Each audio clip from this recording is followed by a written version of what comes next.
Uniform flow की बात कर रहे हैं तो क्या होता है यूनिफॉर्म फ्लो में? मैंने क्या बताया था कि जो प्रॉपर्टीज होता है वो विथ रिस्पेक्ट, ये क्या है, स्पेशियल वेरिएशन है। तो विथ रिस्पेक्ट टू स्पेस क्या होगा, सेम होगा। Del F upon D X क्या होगा, zero. That is properties remains same along with the flow या along with the space। Clear है? अब सुनो यहाँ ध्यान से, जब भी यूनिफॉर्म फ्लो होगा तो ध्यान रखिएगा S naught is equal to S F is equal to A C. मतलब बेड स्लोप का एनर्जी, ये एस एफ क्या होता है पता है?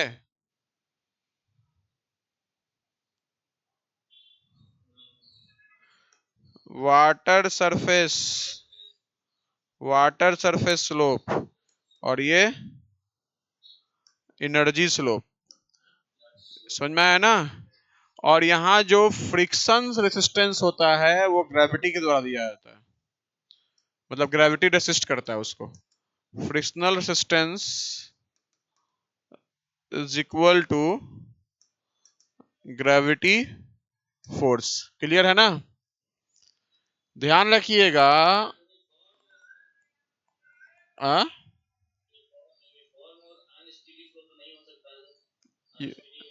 नहीं तो वो तो बता चुके थे उसी दिन क्लास में, ठीक है ना? अब आता है हमारा चेजिज, अब आता है हमारा क्या, हाँ, तो मान लो जब कोई फ्लो होता है तो उसका चेंजिंग वेलोसिटी क्या होगा? जब वेलोसिटी चेंज ही नहीं कर रहा है यूनिफॉर्म फ्लो में तो डेल्टा, डेल्टा वी क्या हो गया, जीरो। तो डेल्टा वी जीरो हो गया तो एक्सेलरेशन होगा ही नहीं, जीरो हो जाएगा। तो जब एक्सेलरेशन जीरो होगा तो summation of forces, algebraic summation क्या हो जाएगा, मास इनटू एक्सेलरेशन, ये होगा जीरो हो गया। तो समेशन ऑफ फोर्स भी क्या हो गया हमारा, जीरो हो गया। तो क्या लिखेंगे, forces are zero in the direction of flow, summation of forces are zero in the direction of flow. Clear है ना? ध्यान रखिएगा। अब आता है चेजिज इक्वेशन, क्या आता है,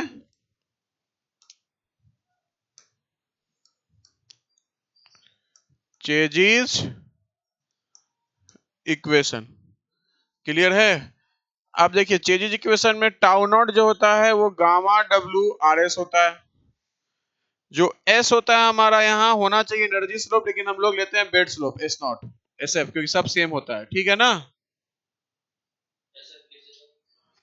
जो शियर स्ट्रेस होता है वो गामा डब्ल्यू आर एस बोलते हैं। एस हमारा यूनिफॉर्म फ्लो में चाहे तुम एनर्जी स्लोप लो, बेड स्लोप लो या वाटर सरफेस स्लोप लो, सब क्या है, बराबर है। आर क्या है हमारा, हाइड्रोलिक रेडियस, हाइड्रोलिक रेडियस, इसका फॉर्मूला क्या होता है, ठीक है ना? उसके बाद सुनना मेरी बात ध्यान से, टाउ नॉट जो होता है एफएम में वो पढ़ते हैं that proportional to rho V square by two. Clear है? Is equal to K rho V square by two, दोनों सेम होगा। तो अगर हम लिखेंगे तो क्या लिखेंगे, K rho V square by two is equal to gamma W R S. Clear है? तो V square is equal to two gamma W upon, two gamma W upon rho के आर एस। क्लियर है? v is equal to क्या हो गया, under root two gamma W upon rho के R S. Clear है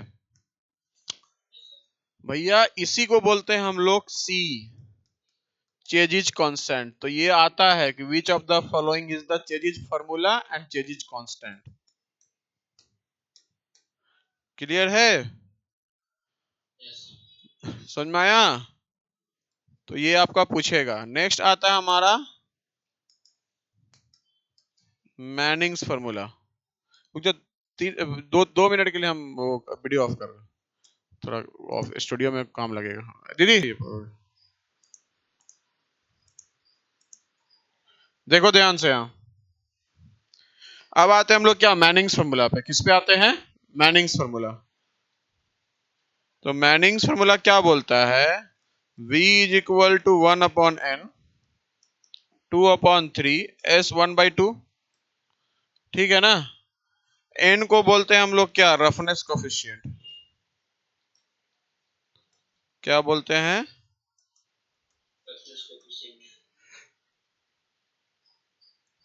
uniform formula है। तो actually S होना चाहिए स्लोप ऑफ एनर्जी लाइन, लेकिन यहाँ एनर्जी लाइन बेड स्लोप सब क्या होता है यूनिफॉर्म फ्लो में, सेम होता है। और R हमारा हाइड्रोलिक रेडियस है। ठीक है ना? अगर तुमसे क्वेश्चन पूछेगा कि किसका ज्यादा होता है रफनेस, लाइन कैनल का या अनलाइंड कैनल का, तो क्या बोलोगे?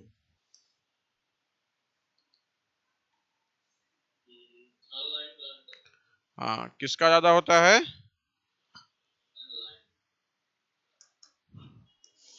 तो n of unlined is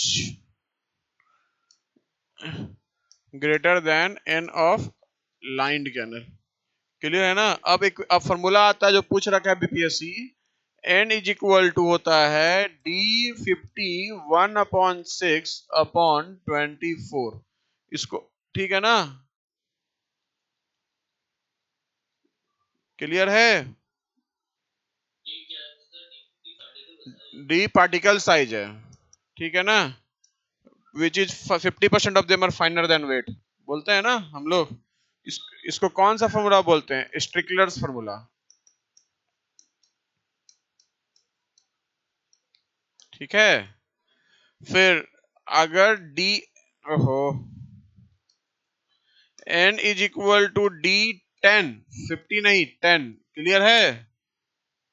sorry 10 नहीं होता, 90 होता है। D90/26। क्लियर है ना? ये होता है मेयर्स फार्मूला। क्या होता है? Meyers formula. Meyers formula use करते हैं, ठीक है ना, जब ग्रेवल माउंटेन स्ट्रीम हो। ठीक है ना? उस सब केस में मेयर्स फार्मूला यूज करते हैं। समझ में आया? अरे पूछेगा नहीं, ऐसे ही बता दिए हैं फार्मूला। बेस जगह आपका कॉर्बेल है, ग्रेवल माउंटेन स्ट्रीम है, तो वहां यूज करते हैं। इसे पूछेगा नहीं, ये तो बस फार्मूला पूछेगा। Which of the following is Meyers, which of the following is क्या बोलते हैं, वही स्टिकर्स फार्मूला। इंपॉर्टेंट स्टिकर्स तो पूछ रखा है। ठीक है ना? ध्यान रखिएगा इस बात का। अगर हम बात करते हैं तो आपको पता है कि V इज इक्वल टू क्या होता है, C√RS होता है। S क्या होता है हमारा, एनर्जी स्लोप लाइन। क्या होता है हमारा, energy line slope. Energy line slope. अगर आप बैक में जाइएगा,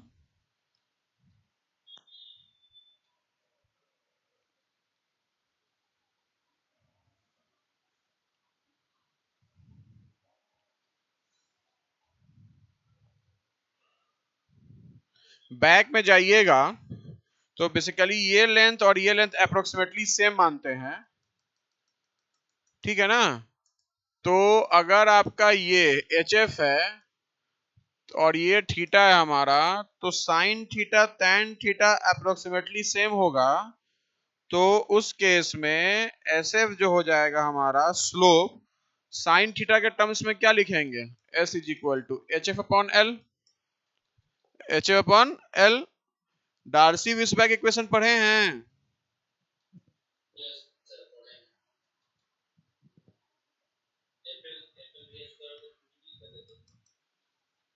HF is equal to FL V² / 2GD। क्लियर है? फॉर सर्कुलर पाइप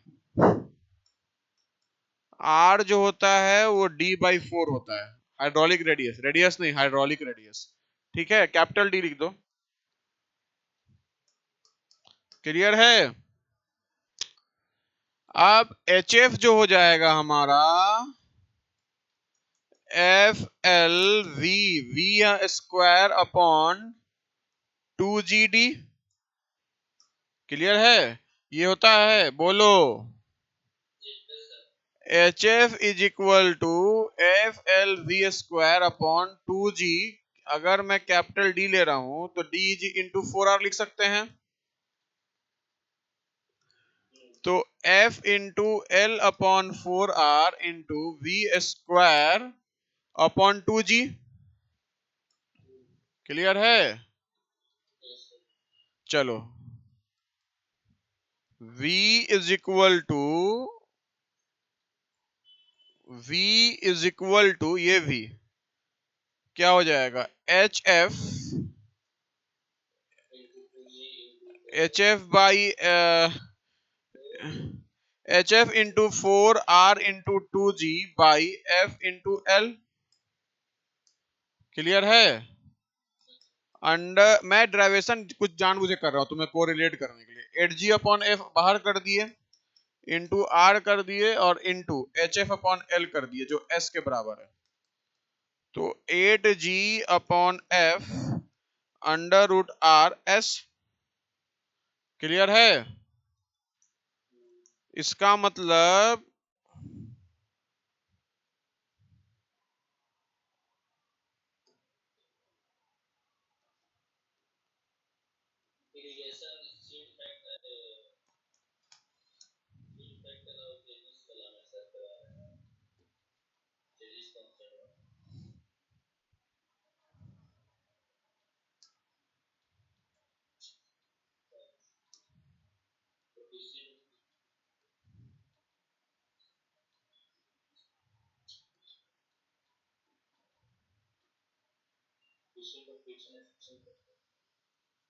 क्या?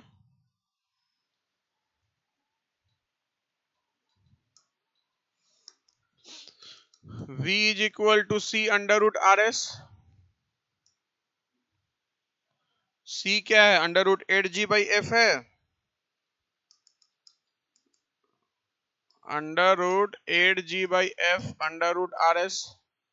तो C की वैल्यू क्या आ गई? अंडर रूट 8G बाई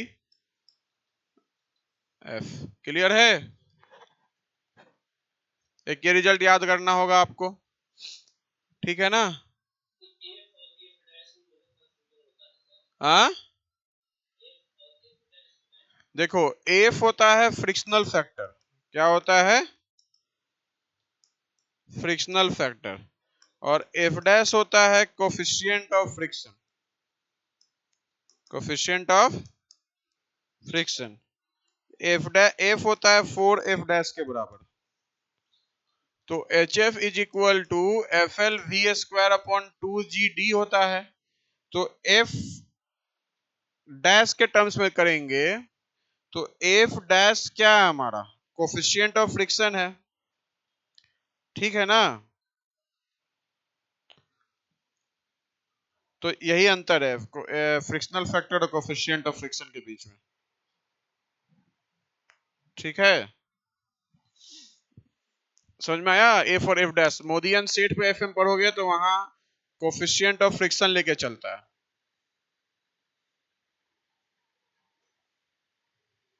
समझ में आया? बोलो, क्या समझा?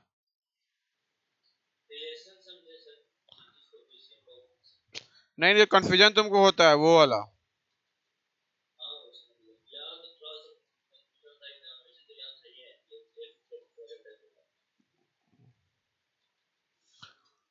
चलिए, अब देखिए ध्यान से।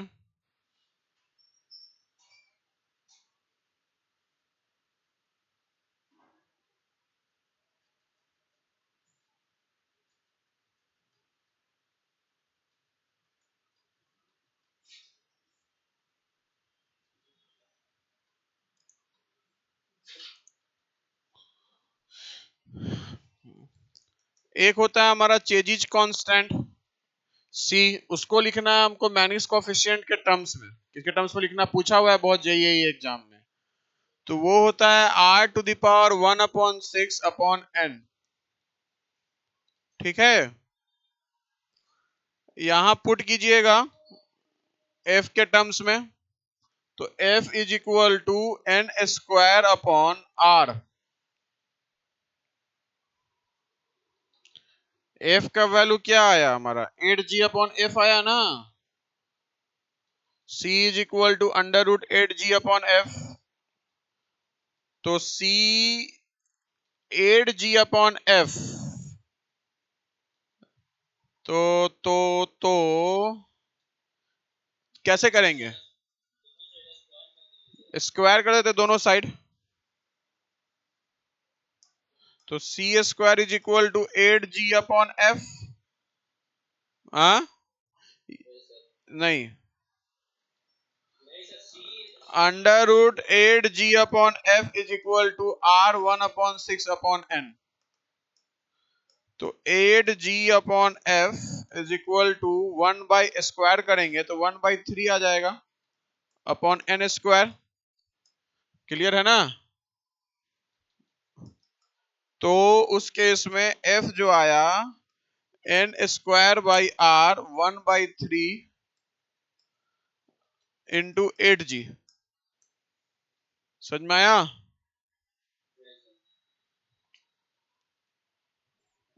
चलो एक क्वेश्चन कर रहे हैं।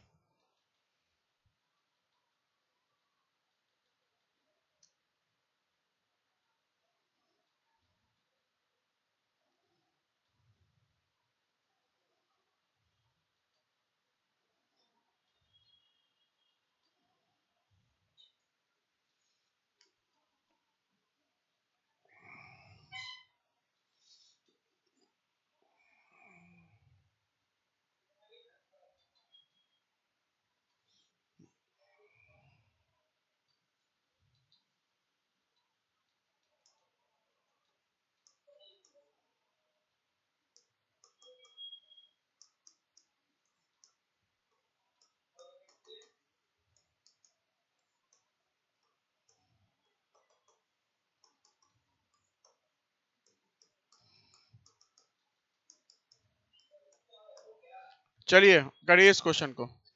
कहाँ गया? ठीक।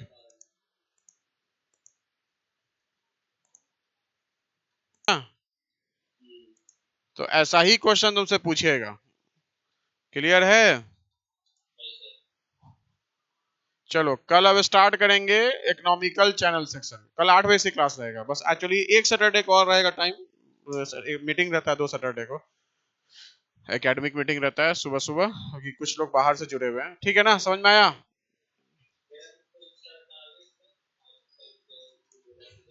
क्या